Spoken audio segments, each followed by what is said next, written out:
Beat Kirk back, Kevin, yes.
Okay, so we're going to skip over Chaz's little interlude because we've apparently already done it. Welcome back. We're back. Look, and no buffering. Let's hope the gods and the gremlin minis like this show tonight, please. We don't need any more techie glitches. All hail the like button. Yes, it is the likeliest of all buttons. Welcome in, everybody, again. I am your host. I am the rogue pirate archaeologist. I am Captain Bartholomew Bones McCoy when I'm in pirate. So, let's just roll forward. And this first question that we've got is definitely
Are we good? I did some finagling around. Are we good?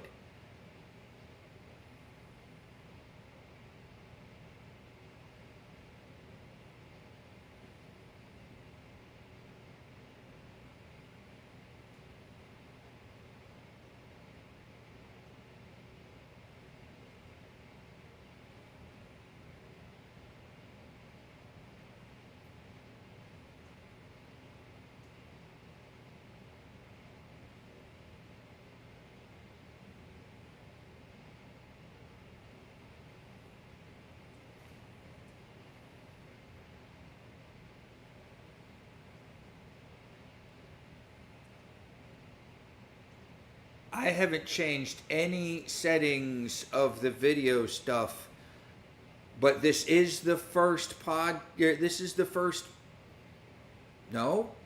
Well, it's the first podcast of using the Streamlabs software on the new motherboard, but I was live on TikTok Tuesday.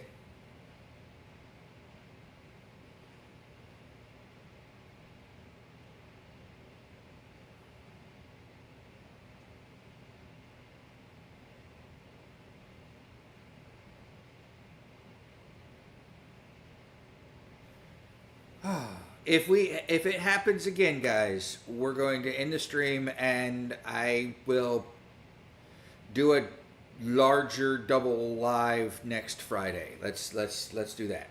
Okay? But let's roll on to the first question. Let's see how far we can get. Okay?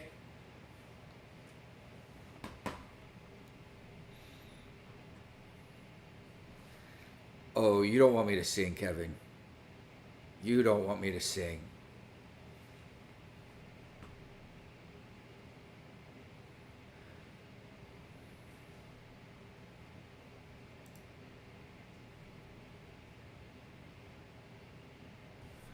Well, let me go to live then, because I was like 5 minutes behind there.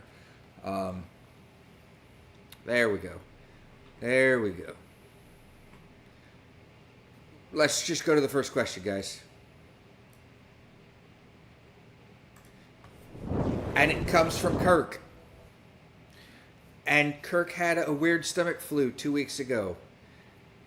That in addition to the normal symptoms, it gave him so much violent shivers that he had a hard time drinking a cup of water. Is that what Shiver Me Timbers is referring to? Unfortunately, Kirk, that is not what Shiver Me Timbers is referring to. The origin of Shiver Me Timbers actually comes from a sailor's exclamation referencing the wooden support frames of a ship being violently splintered or shivered by heavy seas or cannon fire. In the 18th century nautical slang, timbers were the ship's framework, and to shiver meant to break into pieces. As an oath, it conveyed shock, awe, or a hyperbolic call for a higher power to shatter the speaker of what they said was false.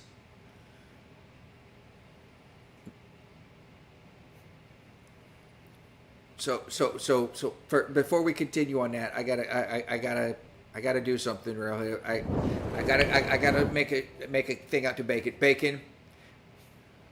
The router is actually on the ceiling of this apartment, and you're short. You waving an axe at it isn't going to help any.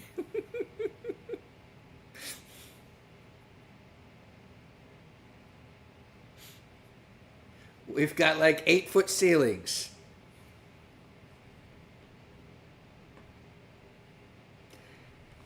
Unfortunately, Ron, I only do that if Mrs. Pirate was in.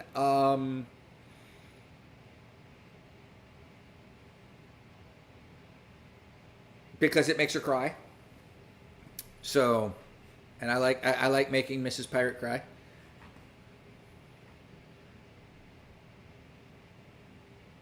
We should have posted Kirk a sippy cup.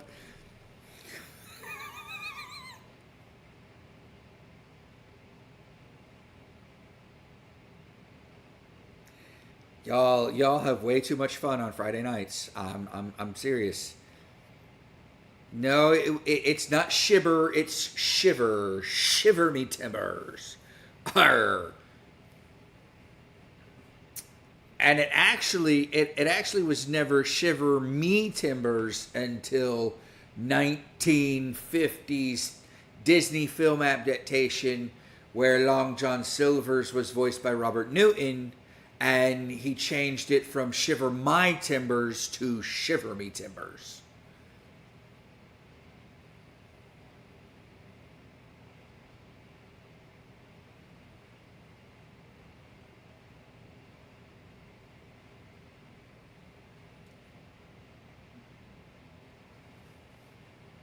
Kirk, you just gave me an idea there.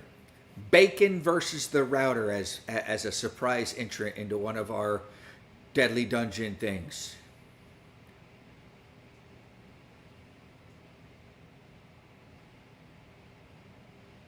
Ladders do exist. Is that like Santa Claus and the M&Ms coming around at Christmas time? He does exist. They do exist.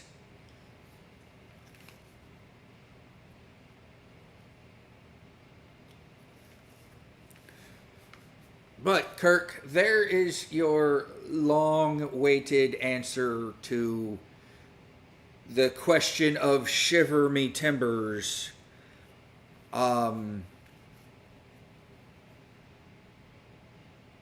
Yeah, so hope you liked it. Hoped it was informative to you.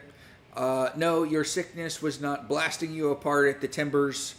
And if you are made of timbers, then maybe that's why your minis don't want to be painted by you. Because they're plastic and you're wood.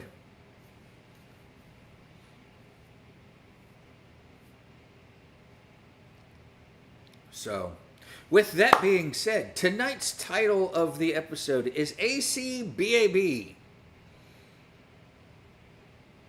A little couple play on words there, because what we are discussing is the evolution of, or from THACO, or THAC 0 if you like it, to base attack bonus, or BAB, BAB.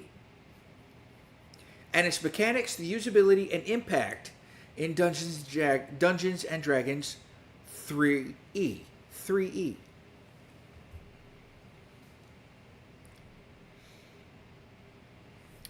The transition from THAC 0 to hit armor class 0 to the system of base attack bonus, metric in Dungeons & Dragons 3rd edition, marketed a watershed moment in the design of tabletop role-playing games. It did. It changed the game.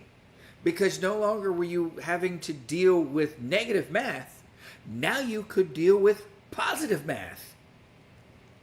This change is emblematic of a broader post-2000 industry. So THACO was around from the 70s when when OD&D started, all the way up until 2000 till the year 2000 when Hasbro and WotC joined forces and they created D&D 3rd edition.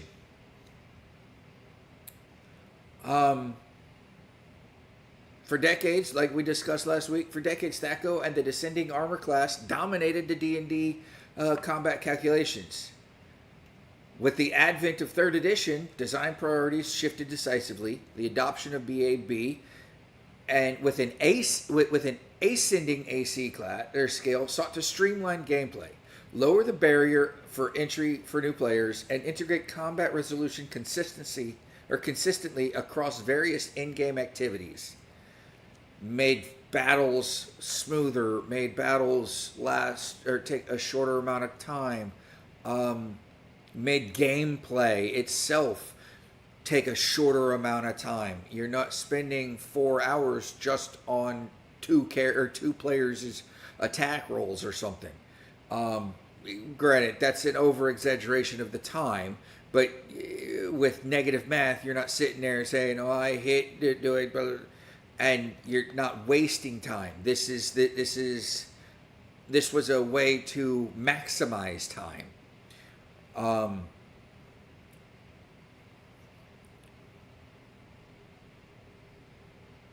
We all know THACO meant to hit armor class 0.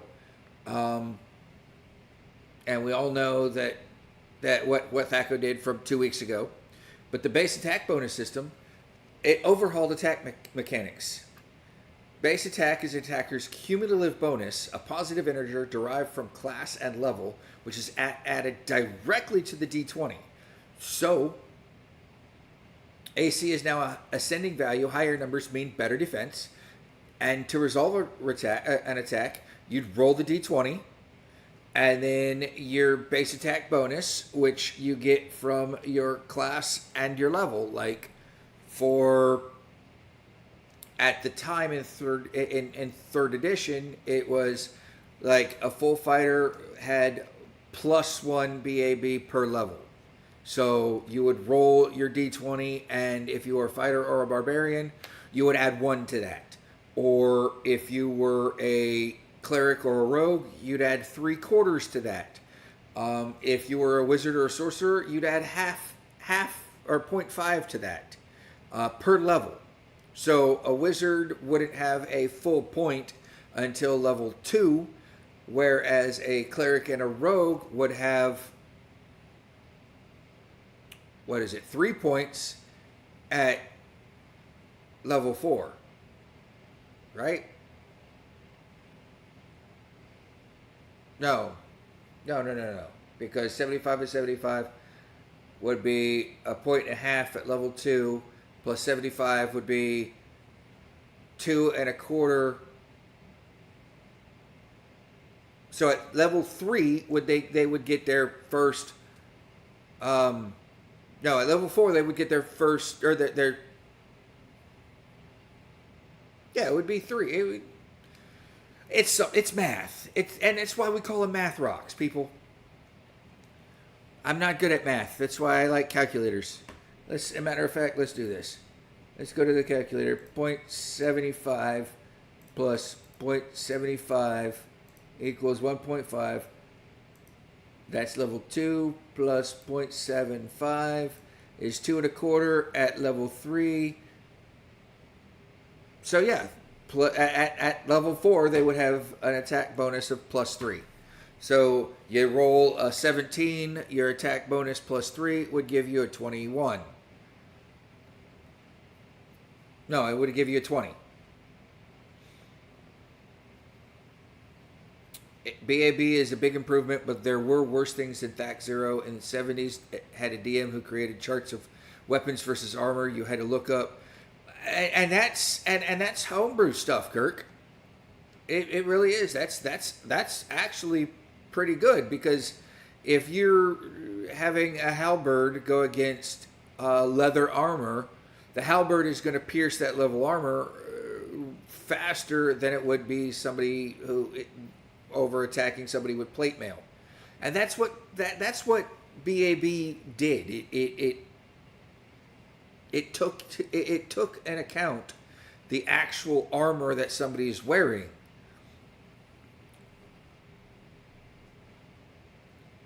But again, what it also did was it gave you a base armor class of 10.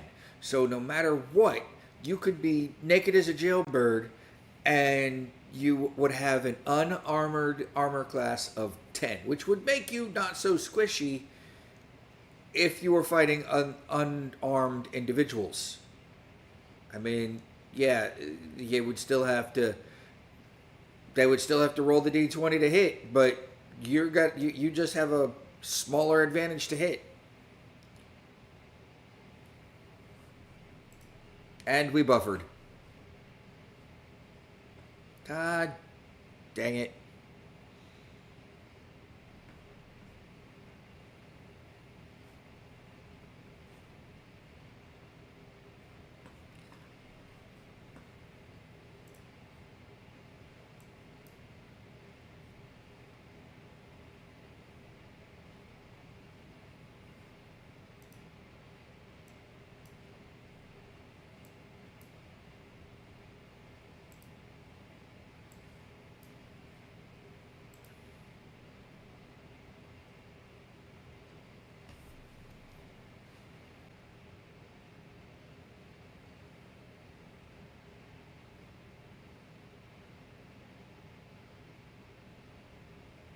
Okay, let's see how this works, because now I just changed my internet. I changed it from their Wi-Fi to my Wi-Fi hotspot.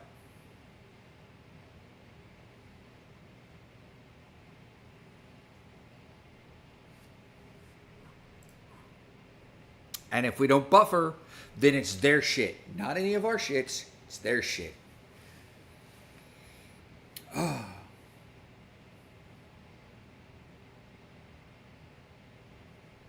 This stream is going to get tagged with A lot of should be over 18 for this.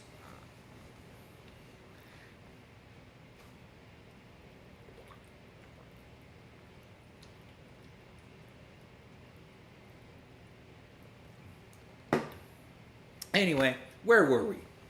Before we were so rudely interrupted by the internet gods and the internet gremlins.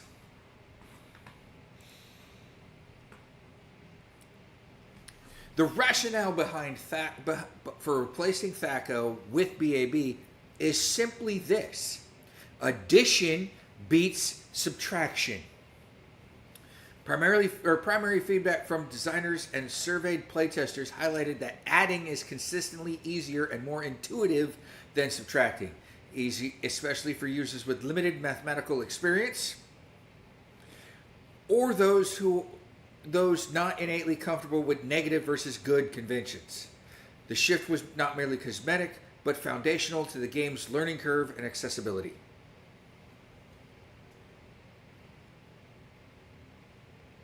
You know, I would, Kirk, when in doubt, run some Cat 5 or 6 from PC to router. I would, but the router is up there, and I don't think there is any Cat 5 inputs or any RJ15 inputs into it, because the antenna and everything else is in the closet, which there are inputs there that I could freaking run and not do that, but I'd have to go get Cat 5 cable. I don't have any.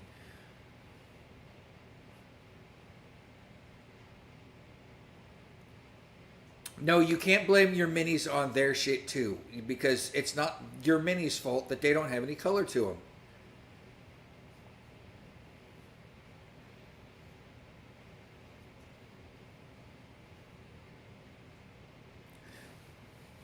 The addition being easier goes out the window when we have players who can only miss if they roll a no NS. Oh, roll a nat 1. Well, if they roll a nat 1, then they've stabbed themselves, or they attack themselves. That's how I do that. I mean, honestly, if you're a ranger and you're stringing your bow and you're pulling your bow back and you roll a nat 1, what's going to happen? You're either going to snap your string, snap your bow, or you're gonna fire your bow into your foot because you're not in the proper form. Look, Bacon, you could get on my shoulders and you could reach the router from there with your little axe. I will allow that.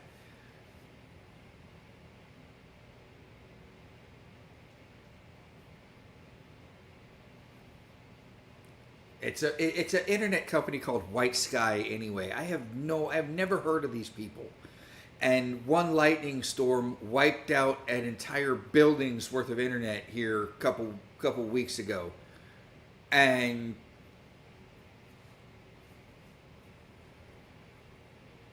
oh, I know I could make some Cat 6. I just don't have the supplies. I would have to go to Best Buy to get the supplies.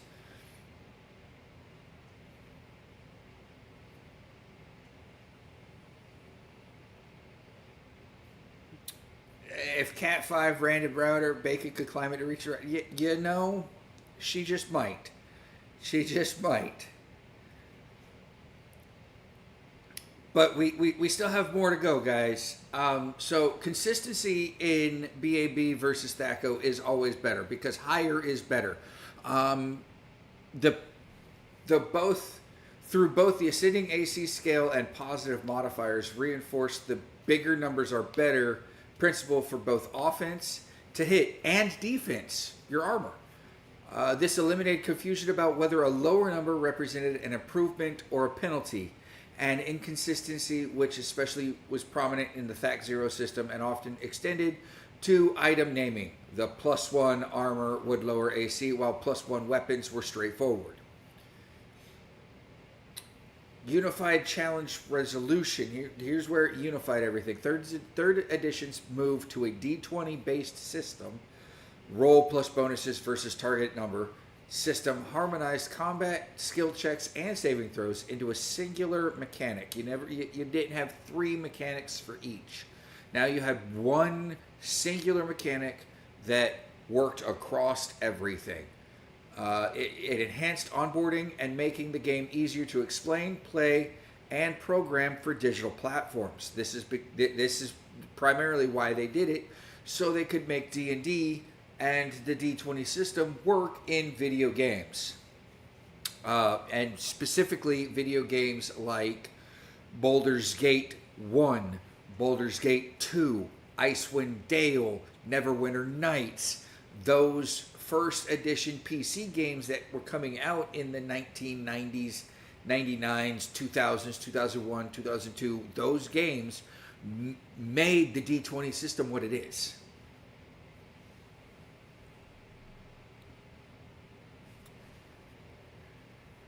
BAB brought mathematical transparency to multi-classed characters as well. Instead of referencing disparate level-based THACOs tables tied to a class, a multi-level character simply added BABs. So if you had a level 2 fighter and a level 2 rogue, guess what? Or rather, let's go with a level 4 rogue, since we know that level 4 is 3 and a level 2 fighter is 2. So you got a level 4 rogue, which is a 3 for your base attack bonus, plus you added your 2 levels of fighter. Now you have a base attack bonus of +5. Seems like a win to me, because now in order to hit that dragon who's got an armor class of 20, now you don't need a 17 or higher. Now you only need a 15 or higher. Seems like a win-win to me. And then with the digital game implementation, the system was programmatically superior to represent all digital RPGs. All of them. It doesn't even have to be D&D. Anything that used like a roll turn-based system, this changed the game, literally. Had a direct positive impact on contemporary digital D&D implementations with the emergence of virtual tabletop tools. We don't know that. We don't need to know the analysis table. Character progression and multi-attack thresholds, right?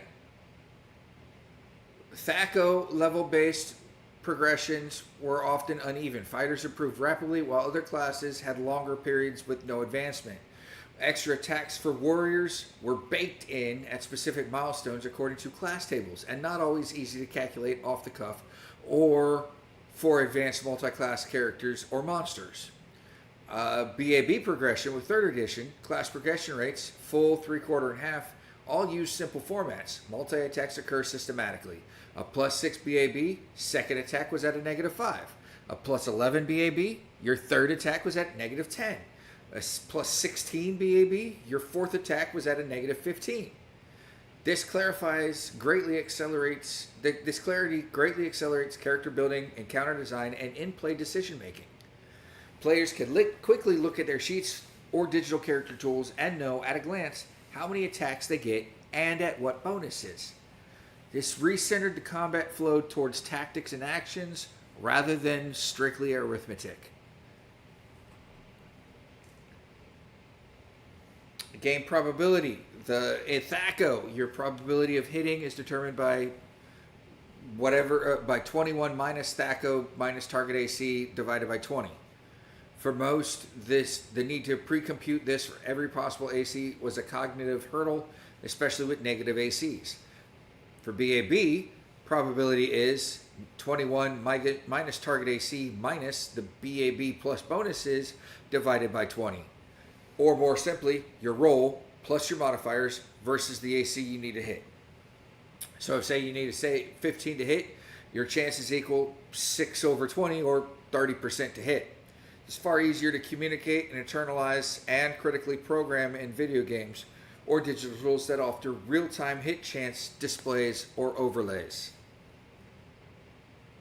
Players and DMs can set difficulty, design monsters, and balance play more efficiently, as probability is mapped directly to the difference between the ascending numbers, facilitating both rapid play and fairer balance.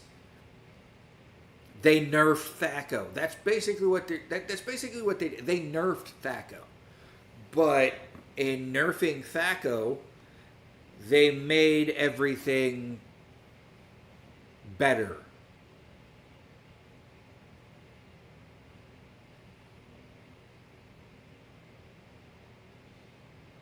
Base attack bonus is based on upon total character level, not levels in classes.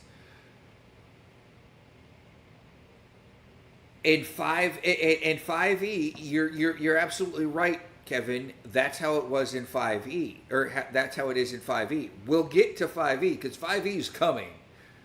But in 3rd edition and 3.5 edition, this is why people like playing 3.5 and like playing 3, because you added your class BABs together to get a better base attack bonus. On the flip side of that, your characters were ultra powerful, which is where 4th edition tried to nerf everything, and then when they failed, they created 5th edition, which was like, okay, now we're closing some loopholes kind of thing.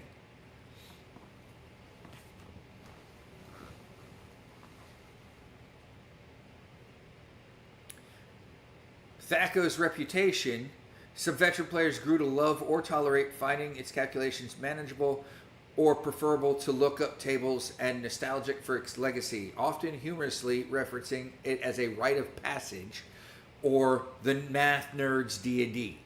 Math rocks.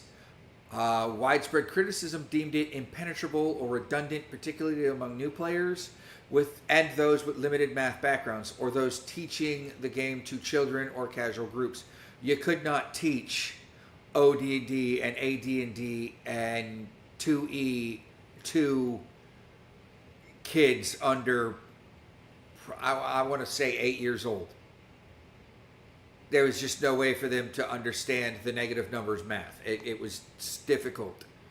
BAB's reputation, or reception rather, not even reputation, we'll get to their reputation, but it was widely hailed as one of the best mechanical changes in 3rd edition, praised in designer notes, often official retrospectives, and long-running threads on Reddit D&D, N-World, and RPG Stack Exchange. Now, the Reddit D&D is something new, but it's still referenced quite a bit.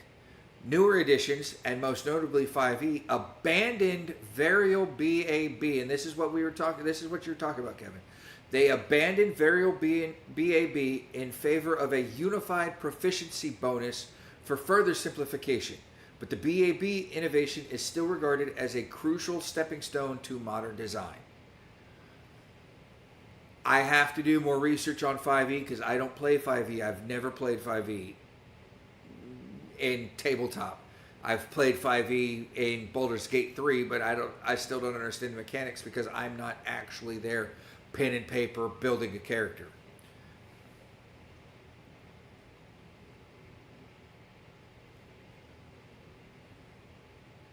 So, with that being said,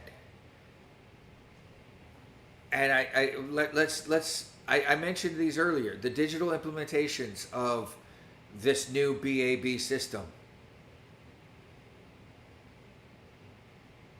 I know 5e is good stuff, Kirk. I just haven't had the opportunity to play 5e.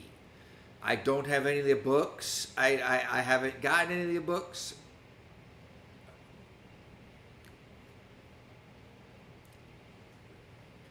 I don't have friends around who like to play D&D. I'm hoping to start a D&D campaign here shortly with a buddy of mine, and it's going to be a completely online D&D campaign, and we're going to be playing over on Twitch, and we're going to be playing through D&D Beyond. So, it's going to be 5e rules that I'm going to have to learn and learn quickly. Because like I said, I started with 3e. Well, no, I started probably in the mid-90s, probably with 2E, because I remember Thaco, and it wasn't shortly after I started picking the game up that we changed over to BAB.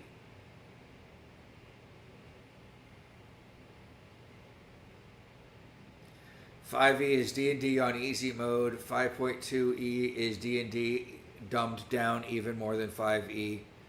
I've not played in person since COVID started. Online gets it done. I want to get a game together. You guys know I've started creating a game in the Discord. At least building the campaign like a story, At least building the opening segue. Where we go from there is entirely up to the players. But everybody who has wanted to play has either dropped out of the Discord or is no longer coming into Rogue Advice. So check out what type of character you guys want to play, and we'll try and get something together. Oh, speaking of, it's good news. That's good news of the week time. So we'll get to that. But yeah. So back to the digital implementations. I mentioned Baldur's Gate, Icewind Dale, Planescape Tournament even used the D20 system.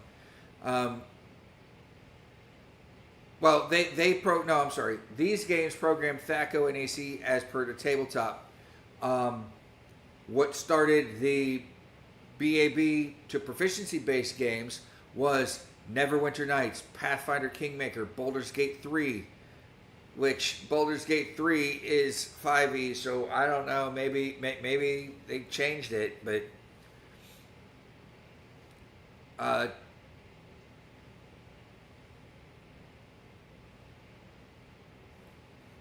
yeah, a lot of this is starting to get redundant, so we'll aid it for there. BAB was a much better system that evolved from THACO.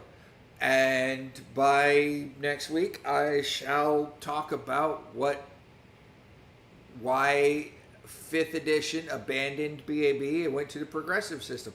I know why. I can tell you why. Hasbro wanted to make more money. And it just came down to that. They wanted to make more money, and they felt that D&D as it was a gatekeeper game. Not a lot of people were interested in it because of the difficulty that they found in trying to build a character. Why build a character where you have to line out every skill instead of grouping skills together? Why have so much math in something? And it's just because, as Kevin mentioned, they dumbed it down. Bacon's there so she don't get fined.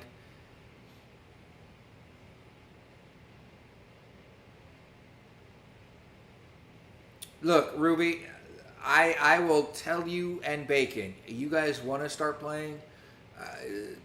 From everything that I know, 5e is the start for that. However, if you want to learn how to play D&D and you want to learn how to play the game, 5e is where it's at. It's the easiest method to learn. It's everything. If you want to learn more of the game, pick up a game with some old vets who are playing nothing but 3.5. Or, Ruby, I'm sure you and Ron have some 2e books lying around the house. Not saying you guys are elder. I'm just saying I know Ron's got some 2e books lying around the house. Roll up a 2e character and just see how difficult rolling up a 2e character is comparatively to rolling up a 3rd edition character or even a 3.5 character. 3.5 or 2.0 with vets if you want to get crunchy. I'm too lazy for that, though. 5e for me. Yes. Well, also, and I mentioned this a couple months ago or whatnot. I think there should have been ingrained into the game a racial hit die, at least until you get your first classes at whatever age your character is. Because if your character starts out at 18 years old and he's a level 1 thief, He's squishy. But what happened between 0 and 18? What experience did you gain between 0 and 18 when you were born to the time you were 18? That should all count towards your character development, should it not? Which means you should have more XP, more hit points based on your race, too.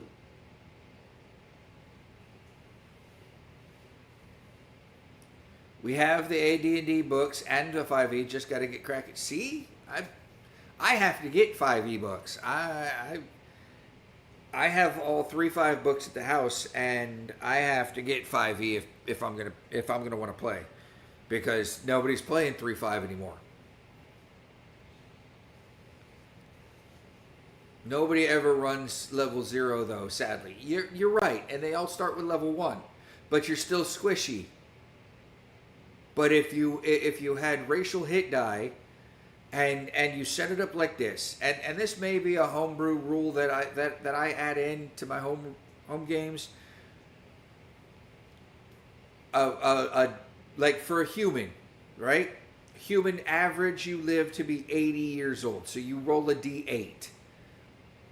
Dwarf and an elf, you can roll either a D percentile for your elf or a D12, because 120 years. Let's average 120 years. I know elves can live longer than that, but we don't have time for you to roll a D300.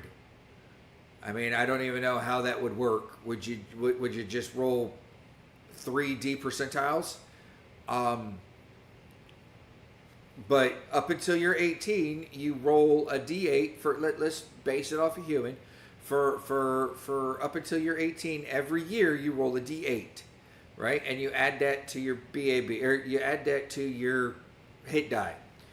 When you get your first level in your class, you now take that level, and then every 10 years after 20, like going from 18 to 20, at 20 you roll your racial hit die at a normal rate, right?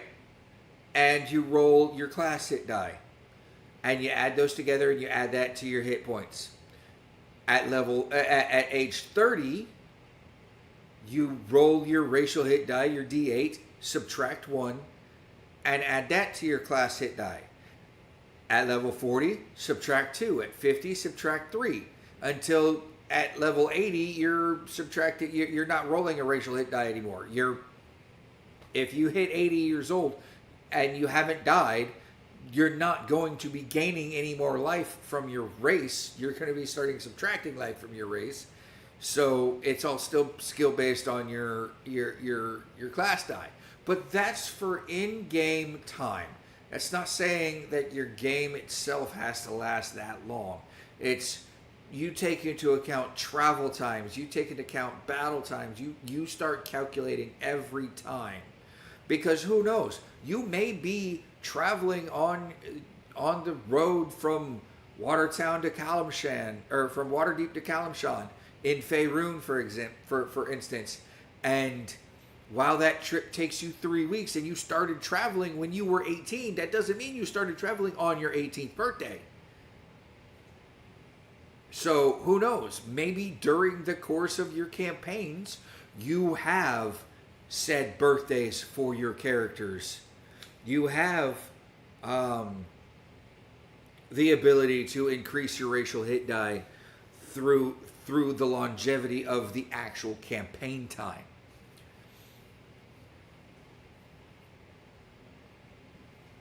"5e is hero to demigod." I believe it. I believe it.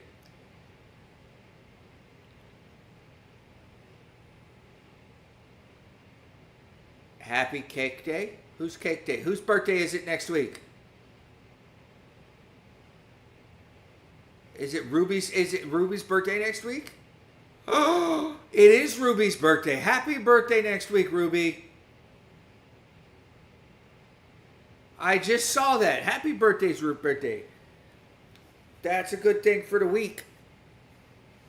But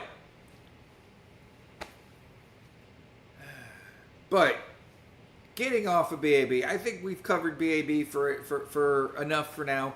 We'll pick this back up next week because we still have our deadly dungeon to do tonight. And you guys showed out. You guys really did show out in the poll. This week's deadly dungeon.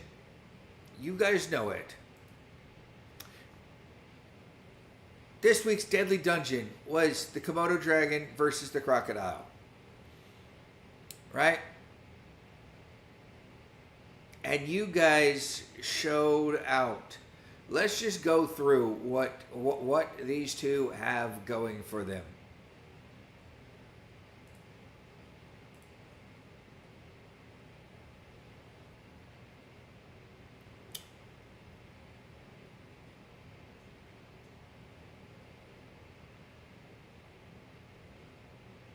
Conflicts between apex predators have long fascinated both the scientific community and pop culture.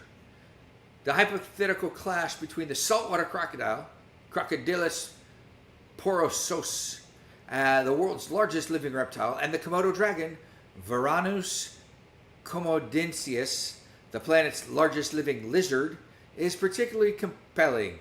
Both species possess unique evolutionary advantages: massive size, powerful jaws, armor hide, and devastating hunting tactics that place them on top of their respective food webs. While their ranges do not naturally overlap in the wild, a comparative combat simulation can shed light on the relative lethality, adaptability, and survival strategies of each in a fight to the death. The saltwater crocodile stands as the undisputed titan among modern reptiles. Adult males can reach sizes up to 6 meters or 20 feet long and weigh as much as 1,200 to 1,500 kilos. That's 26,000 or 2,600 to 3,300 pounds for us Americans. Most adults fall between the 450 to 1,000 kilo range. This makes the saltwater crocodile not only the largest living reptile, but also the most robust, with the distribution spanning from India across Southeast Asia to northern Australia and the Pacific Islands. Despite their moniker, saltwater crocodiles are highly adaptable and thrive across brackish, freshwater, and marine environments, occupying habitats such as mangrove swamps, river deltas, coastal estuaries, and occasionally tropical jungle waterways. Florida is also a saltwater crocodile haven. We have alligators and crocodiles here in the state of Florida because they are so adaptable. Physically, saltwater crocodiles possess broad, muscular snout filled with conical teeth, up to 66 at a time. Order 66. Powerful jaw closure muscles, thick dermal armor composed of osteoderms and scutes that cover the dorsal surface. Their tails, nearly as long as their bodies, enable explosive bursts in water and powerful lunges on the land. Cognitively, crocodiles exhibit advanced behaviors, including ambush hunting, group hunting in some contexts, and sophisticated territoriality. The Komodo dragon. Native solely to the Indonesian islands of Komodo, Rinca, Flores, and a few smaller neighbors, the Komodo dragon is the largest extant lizard, with adult lengths averaging 2.5 to 3 meters, 8 to 10 feet. So half the size of a saltwater crocodile. And weigh between 70 and 150 kilos, 150 to 330 pounds. They're a large dog, an extremely large dog. Exceptional individuals may occasionally exceed 3 meters and 165 kilos. Despite being outclassed by crocodiles in size, Komodo dragons are formidable predators with heavily armored skin, muscular legs, and a tail as long as their torso. So most lizards, if you didn't know, have a tail that is just as long or longer than their torso. It helps with movement. Lizard. Yes, Bacon. That was funny all of last week. Mashes the lizard button. Except you didn't mash the lizard button hard enough in the poll, because we'll get there. Komodo dragons are solitary, highly territorial, and rely on stealth and patience to ambush their prey, ranging from small mammals to birds, to goats, to deers, to pigs, and occasionally water buffalo. water buffalo that can get up to 10 feet tall.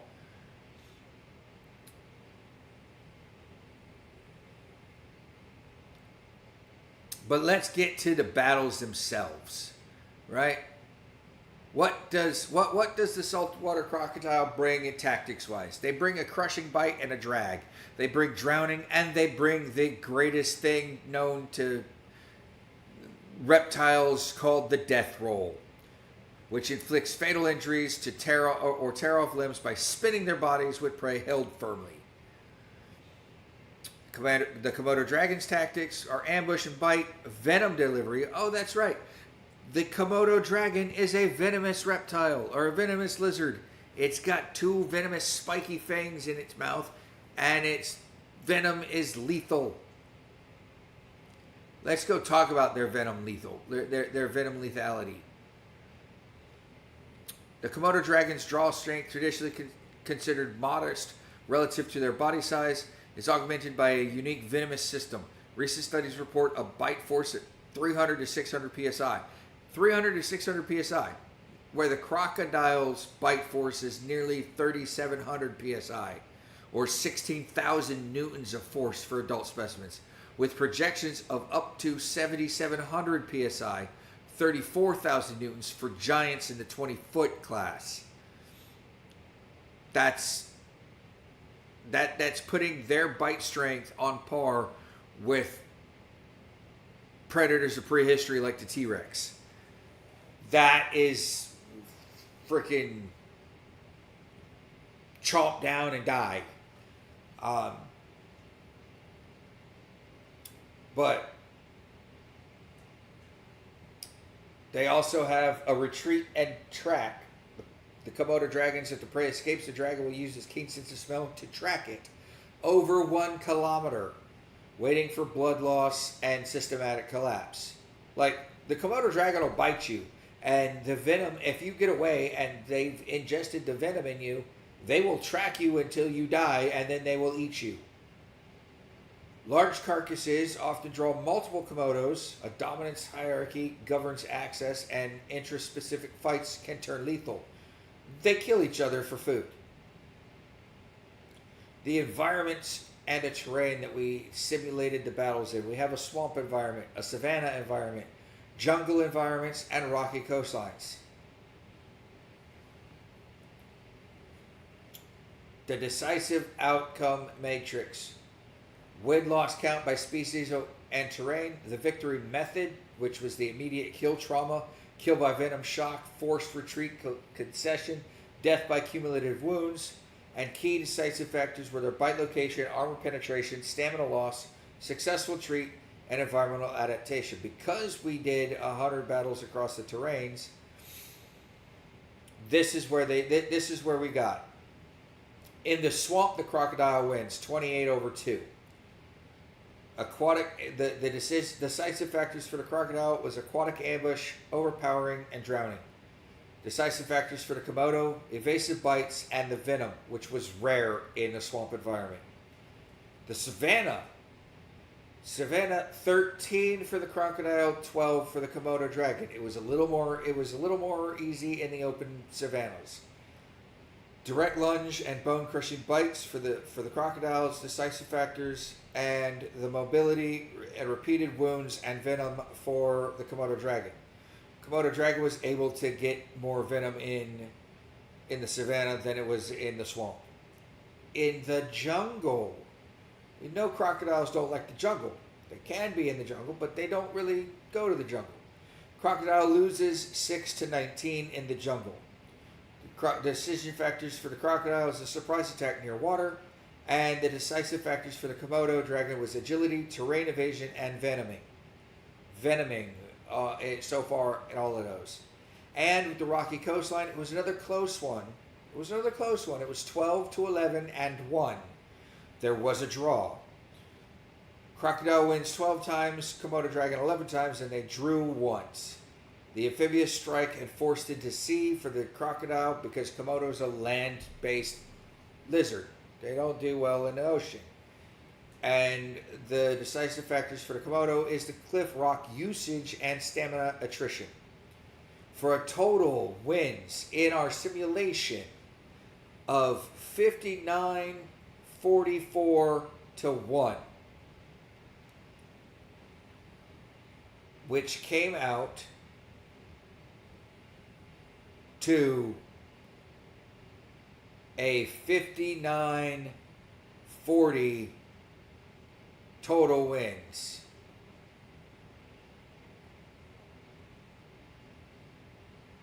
Out of 100, it was 59, 40, and 1. I don't know why that one said 44 there, but it shouldn't have been 44.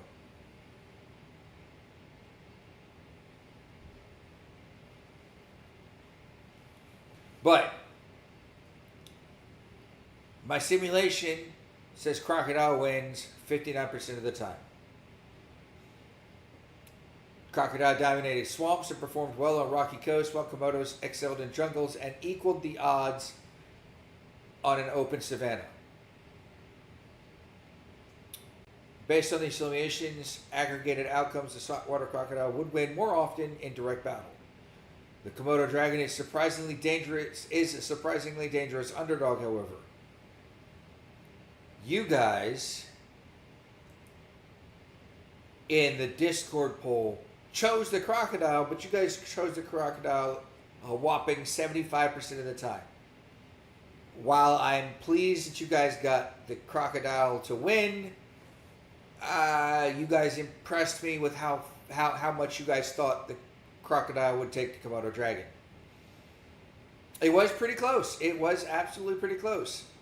The deciding factors for the Komodo dragon's wins over the crocodile came down to the venom. Because the Komodo dragon doesn't have teeth, it has a razor sharp gum line. So while they have a 300 to 600 psi bite strength, if they were to bite soft places on the crocodile, they would inject the venom and win. If they were to bite harder, more armored portions of the crocodile, then the crocodile easily could crush the Komodo dragon's skull with one bite of their, depending on how big the crocodile, not even depending on how big the crocodile is, even with 3,700 psi of force chomping down on your head, I think that would crush the Komodo dragon's head. With that being said, next week, and this is how our bracket's going to look, guys. This is how our bracket looks. We've got Ultron moving forward, Mozart and Beethoven, Crocodiles and the Thieves Guild.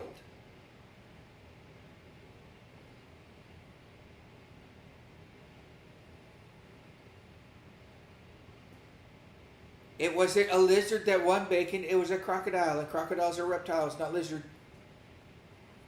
But next week should be a fun one. And I want everybody to vote in the Discord on this one, please. Because next week in our Deadly Dungeon will be the Irish Republican Army versus the Taliban. The IRA versus the Taliban. I know who I'm picking. But I'm not even going to vote. I'll tell you who I'm picking. I'm picking the IRA to win. I mean, if the IRA was good enough for Sean Bean in not Patriot Games. Was it Patriot Games? Or was it it was the Patriot Games. It was Clear Present Danger. Clear Present Danger. If the IRA is good enough for Sean Bean in Clear and Present Danger, then it's good enough for me.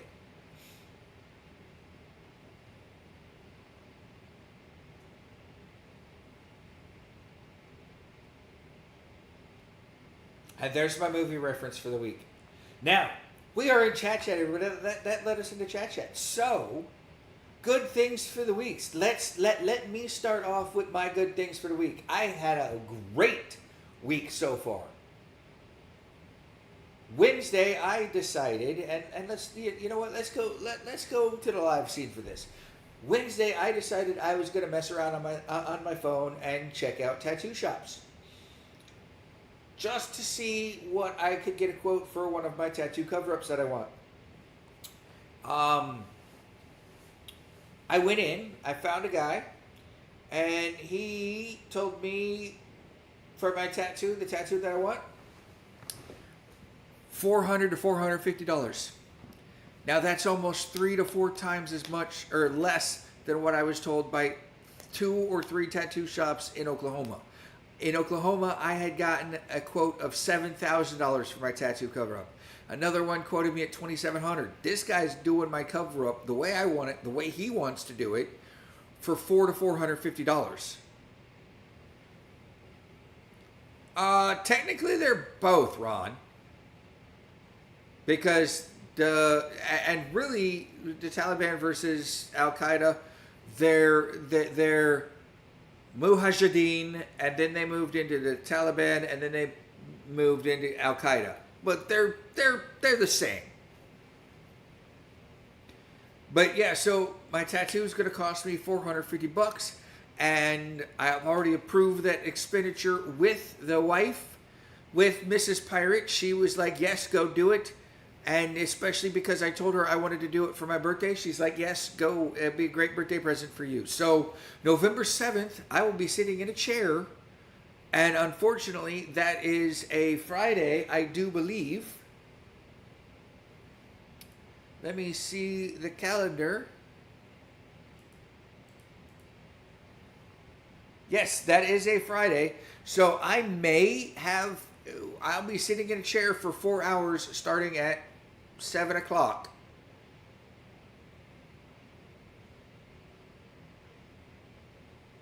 Or, no, starting at 3 o'clock. 3:30, 4 o'clock. 3:30, 4 o'clock. So yeah, November 7th, 3:30, 4 o'clock will be my tattoo. So that Friday, I will have a new tattoo. Which means I'll have a new tattoo for Legacy, for Norse First Legacy. And it shall be awesome. Also, today, I completed my man shorts. For those who have come over from Man Shorts, I have completed my Man Shorts collection of dice. They will be here in like 3 to 4 business days because I just bought all 3 sets of dice that I didn't have. The 3 sets of dice I didn't have. The Sarah set, the Part Due set, and the Florida Man set.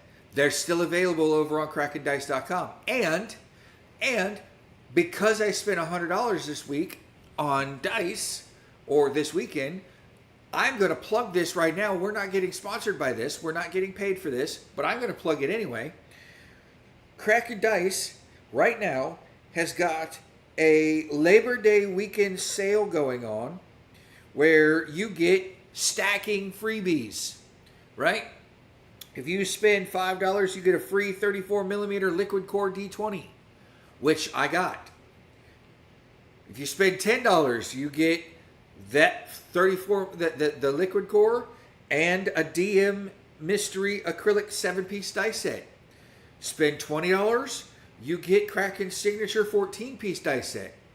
You spend $30, now you're automatically, if you buy a set of Man Shorts dice, you're automatically going to get the $30, the $20, the $10, and the $5, because the Man Shorts dice are $35 a set, guys. But you're going to get a free Dice Market Mastery 7-piece dice set. Mystery dice set. Now that's 1, 2, 3 dice sets, plus the one you purchase for $35, plus a spare 34mm D20. I don't know that I can do the live stream of tattooing because I won't have my computer there. I have to go to the shop for that. But if you spend $100, this is everything I got for $100 this today, right? I got a free 8-piece aluminum dice set. I've got a mini putter blind bag. I've got a 14-piece mystery Kraken dice set, another 12-piece mystery mystery Kraken dice set, a 7-piece mystery dice set, another 14-piece Kraken signature dice set, another 7-piece DM mystery acrylic set, and the D20 liquid core. That is a total of 1, 2, 3, 4, 5, 6, 7 sets of dice, plus the other 3 dice sets I bought. That's 10 sets of dice for $100, guys. Go to Kraken Dice right now. Labor Day special, Labor Day weekend sale going on all weekend long. We're not getting paid for this, people. I am doing this for funsies. And if Kraken sees it, let me know. I'd love to be sponsored by Kraken Dice. We know I've tried to get sponsored by freaking, well, I did it once. I should have done it more times than once. But nobody reached out from Mini Worlds Tavern to do their advertising. But yeah, go treat you guys something this weekend for Labor Day. Go spend $35, get yourself a set of dice, get yourself a D20. I mean, look, those Man Shorts dice sets were limited editions. I don't know how many of the run they made, and it would help. It will help Chaz out immensely. I mean, he still gets the residuals for those. They're still paying him for those.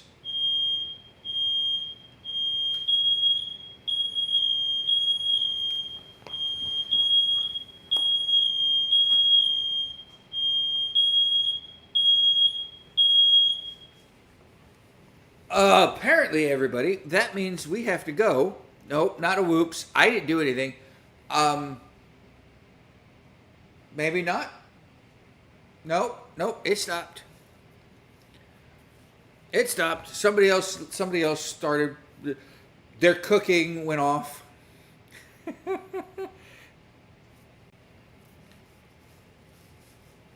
I am not on fire. No, I am not on fire.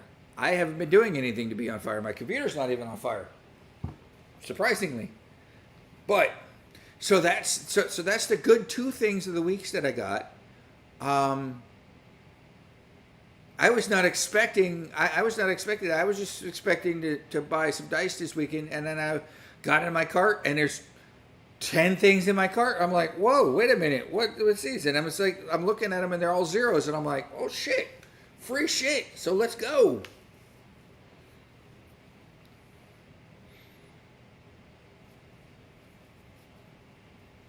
I'll check it out here as soon as we get off, Kurt. We're almost done. But did I miss everybody's, with me talking, did I miss anybody's good things for the week?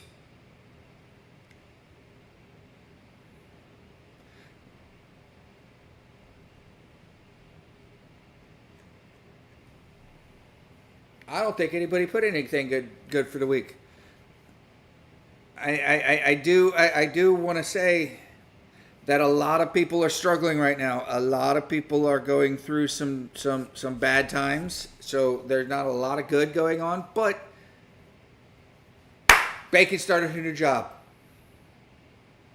Good thing for the week. Pirate isn't on fire right now. Nope, not on fire right now.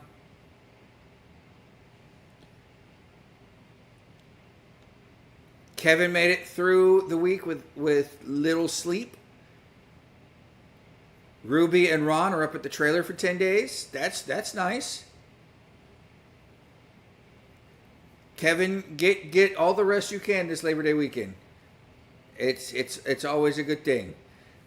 The pirate needs to get to sleep this weekend too, because the pirate also needs to check into his DTS, my deployment tracking system, every day this weekend, so that he doesn't get let go off of the disaster and has to go back to the pirate house. Pirate wants to stay in Florida, so Pirate's got to do what a pirate's got to do. But with that being said, with the glitchiness that was the internet, it was their internet. It was not our internet, because our internet is T-Mobile 5G connectivity, the best internet in the world.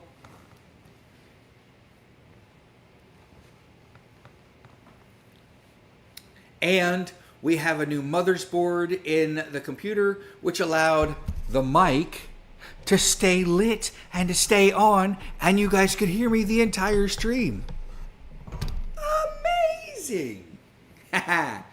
With that being said, I want to thank you guys for joining me this week, and we will see everybody next week when we tackle the evolution from BAB to whatever it is in the progressive system that was in 5e. So, with that, this has been Rogue Bard Advice, and I will see you all next time. Same Rogue time, same Rogue channel. Pirate did not get a new mic. Pirate's had this mic for a year, or for almost a year now.